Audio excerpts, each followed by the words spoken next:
नमस्कार। Kaif financial services के YouTube channel में आपका फिर से हार्दिक अभिनंदन और स्वागत है।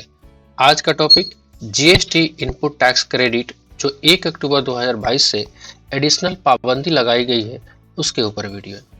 अभी तक आप इस चैनल पर नए हैं तो प्लीज सब्सक्राइब कर लीजिएगा और इस टॉपिक के बारे में डिटेल अगर जानकारी रखना चाहते हैं तो इस वीडियो को अंत तक जरूर देखिएगा। तो आइए स्टेप बाय स्टेप हम चर्चा करते हैं कि कौन कौन से एडिशनल पाबंदी लगाई गई है। उससे पहले एक बहुत अच्छी कहावत है, एक तो करेला दूधे नीम चढ़ा। यानी करेला वैसे ही कड़वा होता है और वो नीम पे चढ़ के लगे तो और भी कड़वा हो जाता है। कुछ ऐसा ही केस जीएसटी के इनपुट टैक्स क्रेडिट के बारे में सरकार की मंशा है। तो आइए अब जो है सो है उसको वन बाय वन चर्चा करने की कोशिश करते हैं। क्या जो पहले से आईटीसी लेने के लिए रिस्ट्रिक्शन था, क्या वो करेले से कम था जो उसको गवर्नमेंट ने नीम के पेड़ पे लगा दिया है? तो सबसे पहले एक बार डिस्कशन करना ये जरूरी है कि आपका पहले से क्या रिस्ट्रिक्शन था, यानी कि 1 अक्टूबर 2022 से पहले क्या क्या रिस्ट्रिक्शन था। तो पहला रिस्ट्रिक्शन था कि आप अगर इनपुट टैक्स क्रेडिट लेने जा रहे हैं तो आपके पास टैक्स इनवॉइस का होना बहुत जरूरी है। ठीक है भैया, कोई इशू नहीं है, जब माल हम खरीदेंगे तो टैक्स इनवॉइस तो आएगा ही आएगा। दूसरा, buyer must receive the goods, यानी कि सामान का आना दुकान में जरूरी है। ये भी ठीक है। चलिए, जब सामान ही नहीं खरीदेंगे और आएगा ही नहीं सामान तो हम आईटीसी कैसे लेंगे। तीसरा, supplier must have paid GST. चलिए ठीक है, आपके सप्लायर के द्वारा जीएसटी का भुगतान किया जाना है। अब बायर को कैसे पता चलेगा, ये अलग मुद्दा है कि सरकार को जीएसटी पे किया कि नहीं सप्लायर ने। आप मैक्सिमम टू मैक्सिमम ये देख सकते हैं कि आपके सप्लायर ने जीएसटीआर 3 भी फाइल किया है कि नहीं किया है।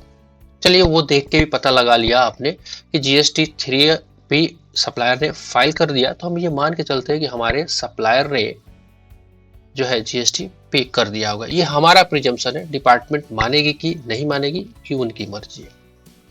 चौथा, अब बायर और recipients must have furnish regularly GST return. जो बायर है या रेसिपिएंट्स है उसको भी अपना जीएसटी रिटर्न टाइम पे या नियमित रूप से फाइल होना जरूरी है। ये भी ठीक है। पांचवा जो कंडीशन आया था वो 1 जनवरी 2022 से लगा दिया गया था, वो ये था कि आपका जो क्रेडिट है वो जीएसटीआर 2B में दिखना चाहिए।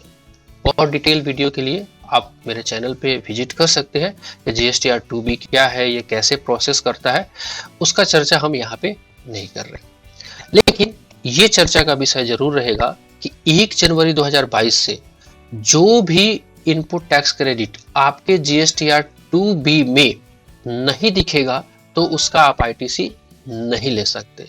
ये सरकार की कंडीशन थी और ये लागू किया था 1 जनवरी 2022 से। तो यही करेले का काम कर रहा था। अब 1 अक्टूबर 2022 से इस करेले को सरकार ने नीम के पेड़ पे चढ़ा दिया है। कैसे? अब देखिए, ये कहते हैं कि अगर आपका जीएसटीआर 2B में डाटा आ भी गया तो भी हम जीएसटी का इनपुट टैक्स क्रेडिट नहीं लेने देंगे अगर इन सारे सिचुएशन में आप फॉल कर गए तो। वो क्या है? सिंपल सा, ये कह रहे हैं कि 1 अक्टूबर 2022 से अगर आपके जीएसटीआर 2B में भी डाटा दिख रहा है, नहीं दिख रहा है तो देंगे ही नहीं, लेकिन अगर दिख भी रहा है तो भी हम नहीं देंगे। वो कौन कौन सा केस है, वो नीम के पेड़ पे चढ़ने का काम सरकार ने शुरू किया है, वो ये है। पहला कहता है कि अगर आपका सप्लायर है जिससे आप माल ले रहे हो, गुड्स ले रहे हो, उसने न्यू रजिस्ट्रेशन कराया, भैया ये बता दीजिए, नया व्यवसायी है, अगर उससे आपने माल खरीद लिया, कितने टाइम वो स्पेसिफाइड करेंगे, कितना टाइम तक, 1 महीना, 2 महीना, 5 महीना, 1 साल, पता नहीं, रूल्स आएगा। लेकिन ये जरूर कह रहे हैं कि अगर आपने जिस सप्लायर से सामान लिया है, गुड्स लिया है, अगर उसका नया रजिस्ट्रेशन है, भले ही आपके जीएसटीआर 2B में डाटा आ रहा है, हम आपको आईटीसी नहीं देंगे। अब इसका लॉजिक वही बताएंगे, ये हम लोगों के समझ से बाहर की बात है। दूसरा, If supplier who is defaulting in payment of GST whose default continue for a specified period, आपका सप्लायर है वो जीएसटी का पेमेंट नहीं कर रहा है, कितने टाइम तक पेमेंट नहीं कर रहा है ये भी ये लोग बताएंगे। अगर ऐसा भी सिचुएशन हुआ 2B में दिख रहा है फिर भी हम आपको आईटीसी नहीं देंगे। तीसरा तो कमाल का ही बात है, कहता है if supplier showing his output supply and output tax in GSTR1 which is exceeding with the GST paid by 3B, मतलब ये कह रहा है कि आपके सप्लायर ने GSTR1 फाइल किया, उसमें टैक्स दिखाया मान लेते हैं 50,000, लेकिन 3B में उसने टैक्स पे किया 30,000, तो इस केस में आपको हम इनपुट टैक्स क्रेडिट नहीं देंगे।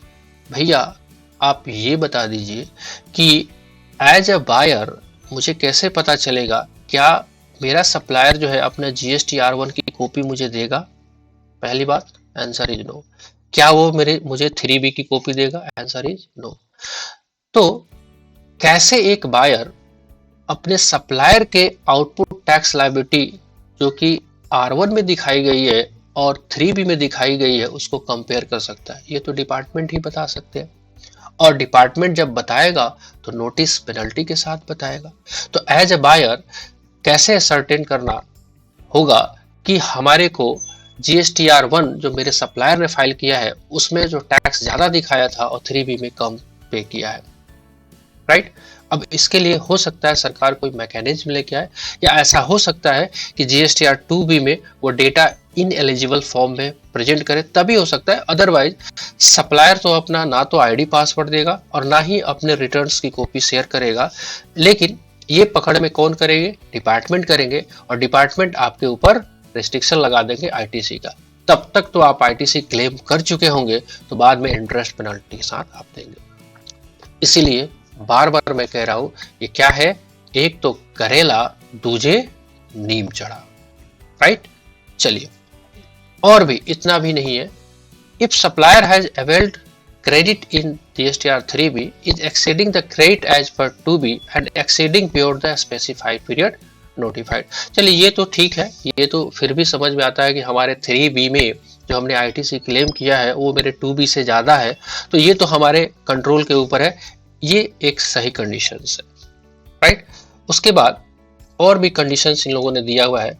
If supplier has default in complying with the provision of payment of tax, जो भी है आपका 1 जनवरी 2021 से लाया गया था, उसको अगर कम टैक्स का पेमेंट करने में डिफॉल्ट करता है तो भी हम आपको आईटीसी नहीं देंगे। और साथ ही साथ इन लोगों ने ये भी जोड़ दिया कि any other specified condition that may be prescribe in future, आगे और भी हम लेके आएंगे। मतलब अभी एक पेड़ पे चढ़ाया है नीम के, और भी पेड़ हम लगा सकते हैं नीम का, जिस पे उस करेले को लगा दे ताकि आप आईटीसी ना ले पाओ, राइट?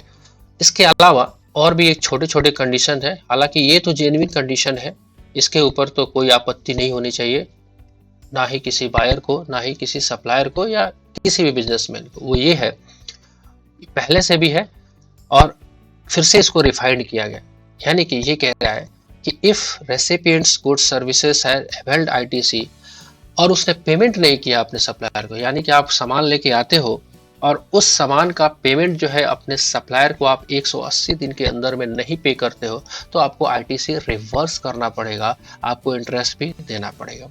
यानी कि आप अपने सप्लायर का पेमेंट भी टाइम से करना जरूरी है। अगर आपका सप्लायर एमएसएमई हुआ, यानी कि छोटे और लघु उद्योग वाले हुए, तो ये लिमिट जो है 180 दिन की जगह 45 दिन, यानी कि छोटे एवं मझले व्यवसायियों का पेमेंट जिससे आप सामान खरीद के लेके आते हो उसको 45 डेज में पेमेंट कर देना है। निष्कर्ष क्या निकल रहा है? निष्कर्ष यही निकल रहा है कि अब आपको थोड़ा सा सतर्क होना पड़ेगा एज ए बायर। जहां तक चेक हो सके आप चेक करिए कि आपका जो सप्लायर है, डीलर है, उसका गुड ट्रैक होना चाहिए। यह ट्रैकिंग आपको मिलेगा अपने लॉगिन में, आप देखोगे उसका जीएसटी नंबर डाल के देखोगे तो लायबिलिटी पेमेंट रेशियो या डिफॉल्टिंग रेशियो वो दिखाता है।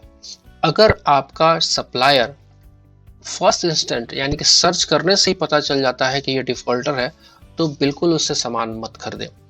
कुछ आइडिया तो लगा सकते हो, जैसे उसका जीएसटी नंबर डाल के जीएसटी के पोर्टल पे जाके आप सर्च कर सकते हो कि क्या वो रेगुलरली GSTR1 3B फाइल कर रहा है, कि नहीं कर रहा है। इतना तो कर ही सकते हैं, लेकिन फिर भी मेरा मानना है कि अगर सरकार को रिस्ट्रिक्शन लगाना है तो सप्लायर पे क्यों नहीं पकड़ बना रही है, बायर को बार बार हरास किया जा रहा है। इसलिए एक तो करेला दूजे नीम चढ़ा इस शीर्षक के साथ आज का टॉपिक डिस्कस किया गया कि जीएसटी इनपुट टैक्स क्रेडिट लेना हुआ और भी मुश्किल, सरकार ने लगाई और पाबंदी। कैसा लगा वीडियो आप कमेंट बॉक्स में लिख के जरूर बताइएगा। अच्छा लगा होगा तो एक लाइक कर दीजिएगा। सबसे इम्पोर्टेंट, अभी तक आप इस चैनल पे नए हैं तो प्लीज सब्सक्राइब कर लीजिएगा और बेल आइकन को प्रेस कर लीजिएगा ताकि कोई भी वीडियो अपडेट नोटिफिकेशन आए सबसे पहले आपको मिले। मिलते हैं कुछ ऐसे अपडेट में, तब तक के लिए जय हिंद।